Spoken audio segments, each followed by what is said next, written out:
வலிய மறைக்கிறீங்க? நீங்க கோர்ட்டுக்கு போக வேண்டிய அவசியமே இல்ல மேடம்.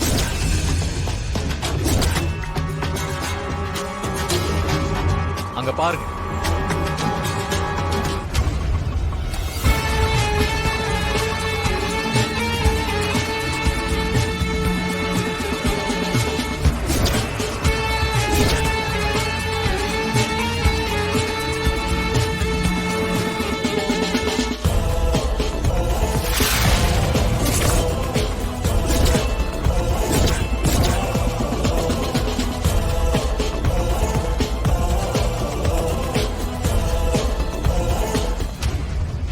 இது என்னது இது? ரெண்டு பேரும் ஒரே மாதிரி இருக்காங்க.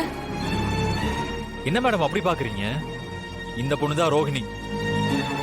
மாயாவோட டான்ஸ் ஸ்கூல்ல சேர்ந்த பொண்ணு இந்த ரோஹிணி தான்.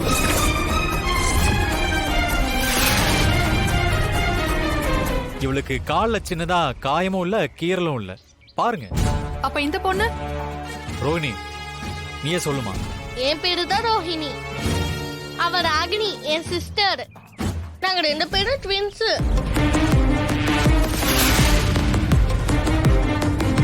எனக்கு நாட்டியனா உசுரு. அவ கபடி பிளேயர்.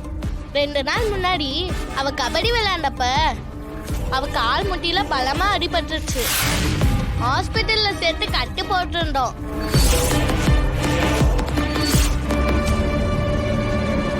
நீ சொல்றதெல்லாம் நிஜமாமா? ஆமா மேடம். மாயா மேடம் அடிக்காம திட்டாம அன்பா சொல்லி தருவாங்க.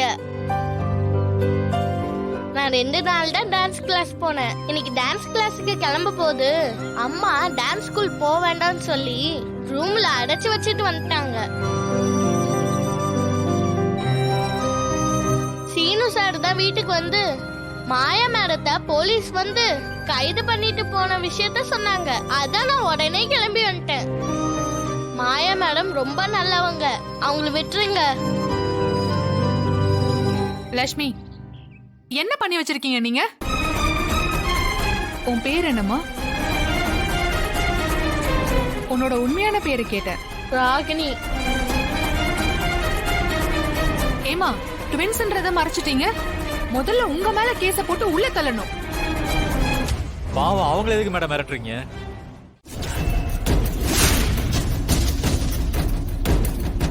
புரிஞ்சுதா? மாயாவுக்கு ஒண்ணுனா ஏன் எங்க குடும்பத்துல யாருக்கு ஒண்ணுனாலும் நாங்க வேடிக்கை பார்த்துட்டு சும்மா இருக்க மாட்டோம். அப்ப வரட்டுங்களா மேடம்? போலாம். வாங்க மச்சான்.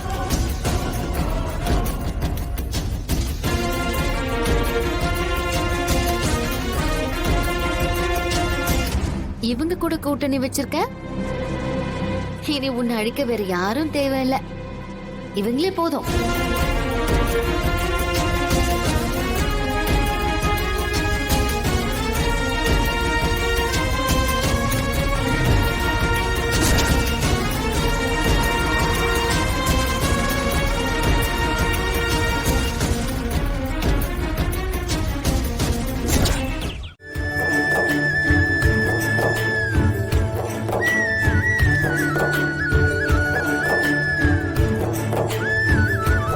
சார், எங்களுக்கு இதுல எதுவும் கிடையாதா?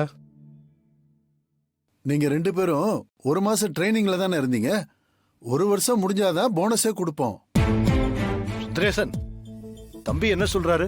ஐயா, எங்களுக்கெல்லாம் போனஸ் இல்லையான்னு கேட்கறாருங்க ஐயா. அதுக்கு நீங்க என்ன சொன்னீங்க? ஐயா, வேலைக்கு சேர்ந்து 1 வருஷம் முடிஞ்சாதான் போனஸ் கொடுப்போம்னு சொன்னீங்க. 1 மாசம் ட்ரைனிங்ல தானே இருக்காங்க. அதுக்கப்புறம் தானே வேலையில சேருவாங்களா இல்லையானே தெரியுங்க ஐயா. அதுக்காக சொன்னேன். அதெல்லாம் சரிதான் சுந்தரேசன். அவங்களுக்கும் குடும்பம் இருக்கும்ல. வீட்டுல அப்பா அம்மா அண்ணன் தங்கச்சி எல்லாம் இருப்பாங்கல்ல. அவங்களும் பொங்கல் கொண்டாட வேண்டாமா? அதனால போனஸ்னு கொடுக்க வேண்டாம். 2 பேருக்கும் ஒரு அன்பளிப்பா பணம் கொடுத்துடலாம். சரிங்க.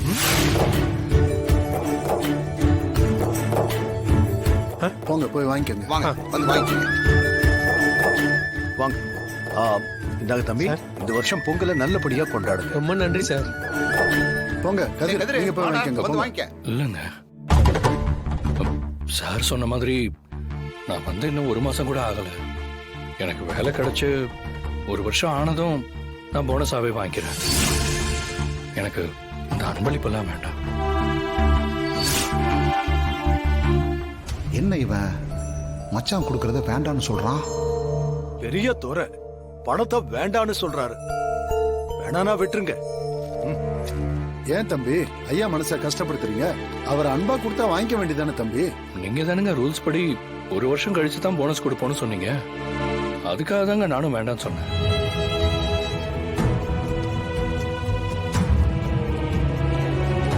டேய் என்னடா? டேய் மாப்பிள, என்னடா நீ? அண்ணன் குடுக்கறதே பெரிய விஷயம், அத போய் வேணான்னு சொல்லாமா? பாரு அண்ணன் முகமே வாடி போச்சுல. ஆமாடா கதிரு, இங்க கொடுத்த மாதிரி வீட்லயும் எல்லாரையும் நிக்க வச்சு துணிமணி எடுத்து பொங்கலுக்கு சன்மானம் எல்லாம் கொடுப்பாடுறான். இத மனசுல வச்சுக்கிட்டு வீட்ல தனாவுக்கும் அவர் கொடுக்காம போயிட்டாருன்னா, டேய் அவர் தனா மனசு வாடி போயிரும்டா. அவ பாவம் இல்ல, ஏன்டா இப்படி பண்ற? சச்சா, மாமா அப்படிப்பட்டவரெல்லாம் இல்ல சித்தப்பா. எதையும் மனசுல எல்லாம் வச்சுக்க மாட்டார். என் மேலதான் அவருக்கு வருத்தம் இருக்கே தவிர தனானா அவருக்கு பிரியம்தான். மாமா அப்படிலாம் ஒதுக்கிட மாட்டார். வீட்டுல எல்லாரும் இருக்கும்போது அவளுக்கும் அவளால எனக்கும் கொடுப்பார். உங்களுக்கு அந்த பயமே வேண்டாம். மாமா பத்தி அப்படிலாம் நினைக்காதீங்க.